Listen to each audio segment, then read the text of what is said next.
representing the city of Papillion. I have two preliminary matters. There's been a cross appeal filed, and I'd request some additional time to argue the cross appeal. Counsel, what is the purpose of the fence? I'm sorry, Judge. What is the purpose of the fence? Of the fence? Yeah, does the city do that on all its projects? There's extensive testimony in the trial testimony or the hearings on the motions filed by the landowner, by the administrator, that it's mainly decorative. This fence runs for nearly 1.5 miles up to from 72nd Street to 96th Street on both sides of Schram Road, or essentially on both sides. Is it your position that the Pinnacle could have raised this issue in the first condemnation proceeding and did not? Pinnacle could have raised the issue of the fence when the paving district was created in 2007. Mr. Katz, the president of Pinnacle, participated in those council meetings, had access to the engineer's plans, but had an estimate, I believe, of $800,000 for a fence. So when the property owner claims this was a surprise, the facts in the record don't indicate that it was. The paving district was done in 2007, the condemnation filed in May of 2008. And the important thing, I think the court understands, and perhaps the property owner doesn't, the creation of the paving district does not acquire property rights. It says we're going to build a street, it's going to be this long, and it's going to be this wide.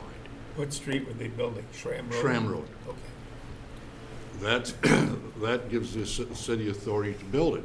Well, before the city can build it, it takes a look and says, oh my, some of that property owns, that street's going to be on Pinnacle, so let's acquire some property.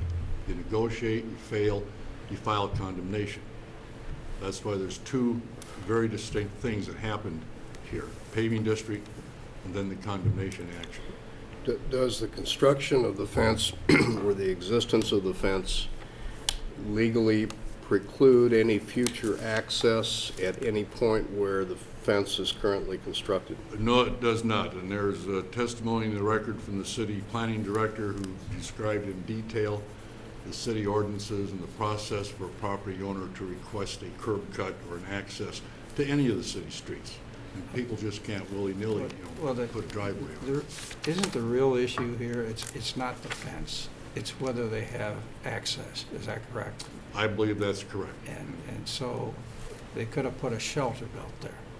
That's correct. And so there wasn't a second taking. There was one taking. It was taken in fee. Yes, and Pinnacle, if Pinnacle was so concerned, that road didn't exist. Pinnacle could have built the road. It didn't. Pinnacle had 2 access points pre-condemnation. It now has 3. Well, the third one is what? Glenwood? Third one is going to be, I don't think it shows on here. It's going to be where Mr. Peters said his property owner would have to build a bridge. It's his land where the creek is. He can access a street over there if he wishes. Well, now, Mr. Peters cited a couple of cases that I didn't get. But what is your position on that they had to give access when you build a new road? I've cited cases exactly to the contrary. Probably the major one is the Fergon versus Seward County, where the county built a road and the property owner claimed lack of notice of some aspect of it. And this court held that you don't get actual notice of the parameters and the design unless required by statute, which isn't, nor these statutes that govern the city. But the main thing is that course held that you have to show that you've been damaged in some way unique from the general public. And then it pointed out that in the Seward County case, the property owner had access pre-condemnation, had access post-condemnation, might have had to drive a different route, might have been inconvenient, but that did not give rise to the damages. And here we've got more access post-condemnation than pre-condemnation. So this parcel is not locked? No, it wasn't locked pre, and it's not locked now. Was access discussed at the time they were forming the paving district? You say Pinnacle was involved in that. Was denial of access discussed either there or in the condemnation? There's never been a denial. There's never been a request made by Pinnacle for access. Was access even discussed in any of those? No, I don't believe it was.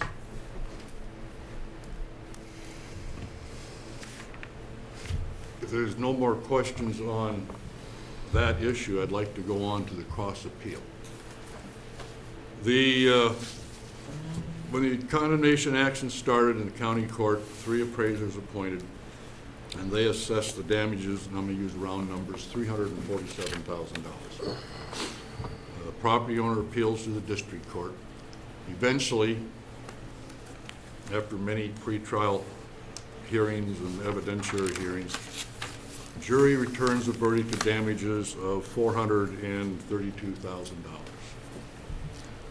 Now, under the statutory scheme on condemnations, if you increase that county court award by 15%, you're then entitled to attorney fees, interest, expert witness fees, not interest, attorney fees, expert witness fees, and certain costs. But, as I'm sure the court's aware, the city filed a written offer to confess judgment prior to the jury trial in the amount of $500,000. The city's position is that raises bar. That's a new threshold, that the property owner had to get a jury verdict of $575,000 to trigger the statutory attorney fees, expert witness fees, and court costs. Now, what happened after the trial is over, a motion filed by the property owner for determination of these fees and costs, evidentiary hearing held. Judge Bryan computed the statutory interest under 76-711, added that to the jury verdict, and said, oh, he got more than 15%, and then awarded sums for attorney fees and such. Our cross appeal is that the trial court should not have added that interest. Now, to get the interest under the condemnation statutes, there's no threshold. You don't have to exceed the 15% for the interest. You do for the attorney fees. But the offer to confess judgment, which was, I think, $500,000, specifically included many elements, including interest, did it not? You're right. It was all-encompassing. So if the $500,000 is to include interest, wouldn't it be logical then to add the interest to the actual award in determining how the award compared to the offer of judgment?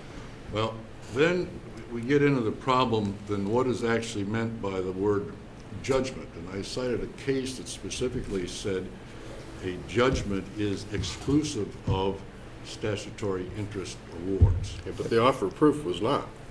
So offer of proof included property rights, The attorney offer fees, to confess judgment, I everything. say, yeah. You offered to confess judgment under 25-901, did you not? Was it 901?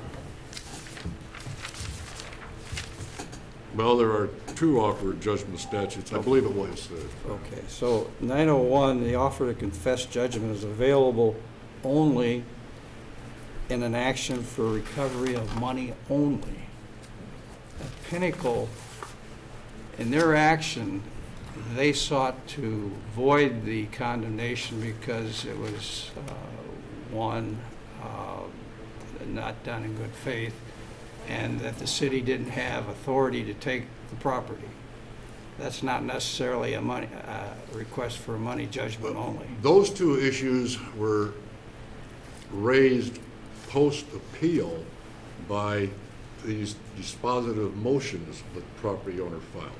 Because I've cited cases that say that the issue on an appeal and condemnation is one of damages, and that's why I think 901 offer to confess is applicable. But can't you raise in the district court it wasn't for a proper taking, or that the condemnor didn't have authority? Yes, that's a proper issue. And that's what they filed in district court, was it not? The pleadings? Along with their appeal of the damages. Right. Yes. And then they sought in the alternative damages. I don't know that they got to the point of seeking the alternative damages. The request was... Well, they wanted to stop this They wanted the fence condemnation removed. right at the start, because it was lack of authority of the city to take it, and there wasn't good faith negotiations. Yeah, and those issues were decided adversely to the property owner. Yeah. So their pleadings, it wasn't for a judgment for money only. No, that's correct. They were appealing money plus So does that those other confession, issues. that statute apply to this particular set of facts in eminent domain? The offer to confess judgment by the city only went to the monetary and the issues of temporary and permanent taking. Yeah, but I guess my point is Pinnacle's action wasn't for money only. It was to stop the condemnation proceedings because of lack of authority on the city and lack of good faith negotiations. Yes, I believe that's a correct description of the three major components. One final word, I see I have a red light. I think the purpose of the legislature in enacting those offer to confess judgment statutes was to promote settlement, to lessen litigation if at all possible. In an analogous case just decided last March by this court, the landlord attorney fee case, I think his name is Black, this court wrote that the purpose for the statutory authority to allow attorney fees, at least in the landlord cases, was to promote settlement. So I think there's a public policy position this court should take. If that offer to confess judgment statute is going to have any meaning, then it should be implemented in a way, in this case, where they would have had to get a jury verdict higher than they did to then get the attorney fees and the related costs. Let me ask you one thought. Wouldn't the judgment that was obtained include, as a part of that judgment, the interest on the judgment? Doesn't that become part of the judgment? If interest is Well, I've awarded? cited a case that defines judgment as being exclusive of interest. And what do you award interest on? Well, if there's an interest award, it would be on the jury verdict number Doesn't that from a okay. date. Okay. Thank you. Thank you very much. There is no time for rebuttal, is that correct? We want to